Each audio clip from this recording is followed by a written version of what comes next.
Je retourne sur mes pas dans mon catalogue photo et je reviens sur certaines photos paysages que j'ai pu prendre à une certaine époque, surtout dans le Midwest américain. Et là, je constate les erreurs que j'ai pu commettre à ce moment-là, au moment de la prise de photos ou encore au niveau de la retouche de ces photos. Aujourd'hui, ce que je veux partager avec vous, ce sont les erreurs que j'ai commises dans un cas comme dans l'autre, afin que ça puisse vous éviter peut-être de refaire les mêmes erreurs que j'ai pu commettre. Voilà donc ce qu'on examine maintenant.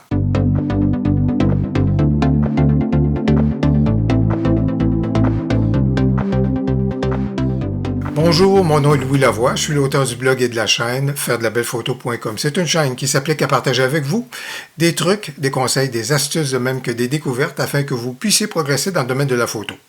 Si vous aimez des vidéos comme celle-ci, n'hésitez donc pas à cliquer sur j'aime et surtout, n'hésitez pas à vous abonner. Je vous présente une première photo que j'ai prise à Arches National Park. Et pour cette prise de photo-ci et pour la retouche, j'y suis allé avec les points de repère que j'avais à l'époque. Et il y a plusieurs erreurs dès la prise de photo.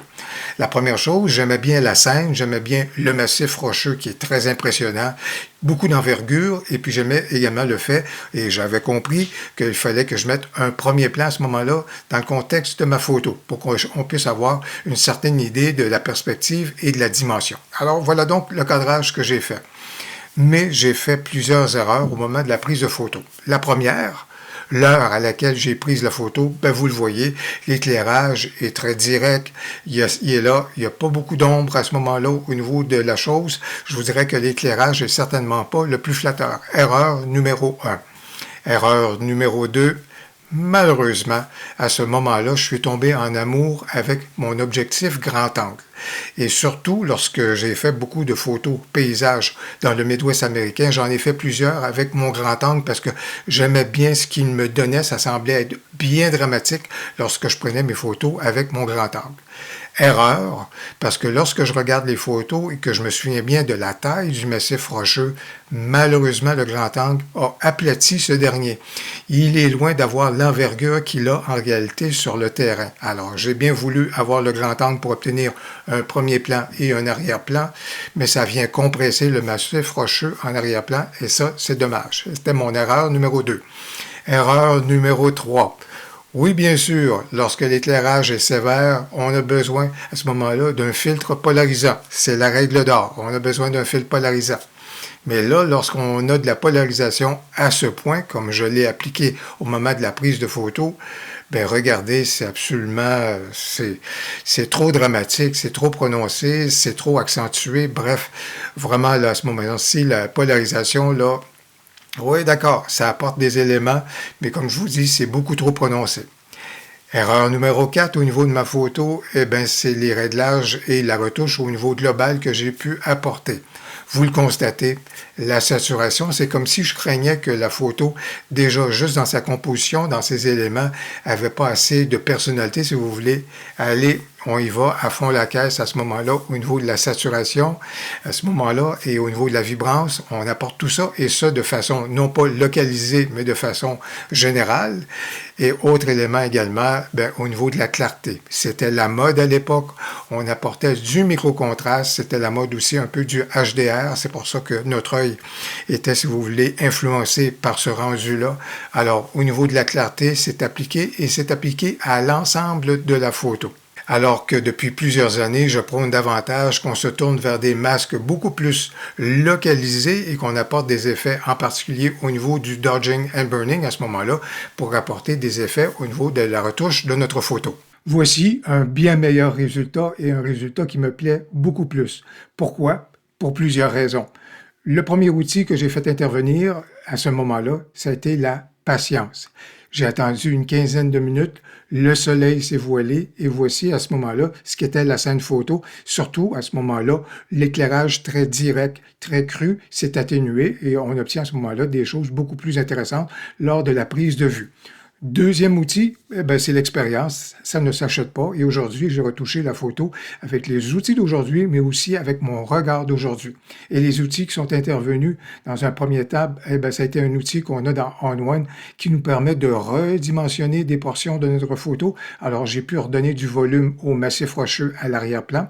Deuxième outil qui a été très intéressant à ce moment-là pour nous aider à créer du relief dans notre photo, eh bien, ça a été un outil pour nous permettre de rééclairer l'avant-plan, le rendre un peu plus lumineux pour qu'il attire notre regard et rendre l'arrière-plan un peu plus sombre. Un autre outil également qui a été très utile, eh bien, c'est l'éclairage de points, c'est-à-dire la retouche d'un point de couleur, ce qui m'a permis à ce moment-là d'harmoniser davantage les tons ocre qu'on avait donc dans la photo et de rendre le tout de façon beaucoup plus homogène. Alors voilà donc un résultat qui me plaît beaucoup plus que ce que je vous ai montré précédemment.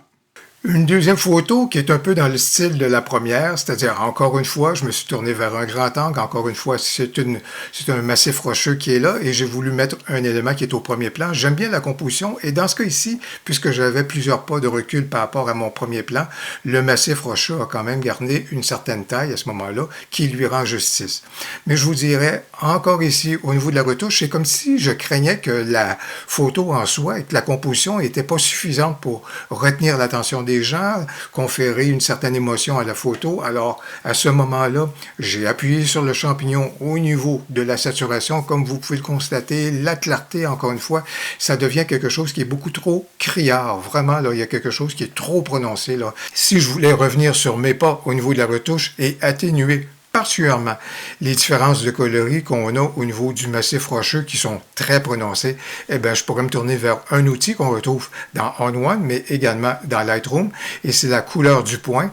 En faisant un échantillon et en prenant un échantillon au niveau du massif rocheux, ce que j'ai apporté, et là, au niveau de la variance, justement, au niveau des coloris, bien, je pourrais atténuer ceux-ci à ce moment-là pour retrouver un peu plus d'uniformité au niveau du massif rocheux. Ça, c'est un élément que je pourrais apporter. Mais si je m'en allais vers une nouvelle version de ma photo avec quelque chose qui est beaucoup plus atténué, beaucoup moins criard et en profitant également du dodging and burning, ben voilà donc la version un peu plus contemporaine à ce moment-là au niveau du rendu de ma photo, une version qui me plaît davantage que la précédente. Et une troisième photo dans laquelle, encore une fois, il y a des erreurs que j'ai commises. Première erreur, encore une fois, le recours au grand angle, ce qui fait que le massif en arrière-plan est un peu aplati par rapport à son envergure qu'il a sur le terrain. Deuxième erreur, j'ai apporté des retouches de façon globale et pas nécessairement de façon localisée. Mais la plus grande erreur que j'ai pu faire, c'est que la vedette dans ma photo, c'est pas le massif rocheux à l'arrière-plan, c'était davantage son reflet à l'avant-plan.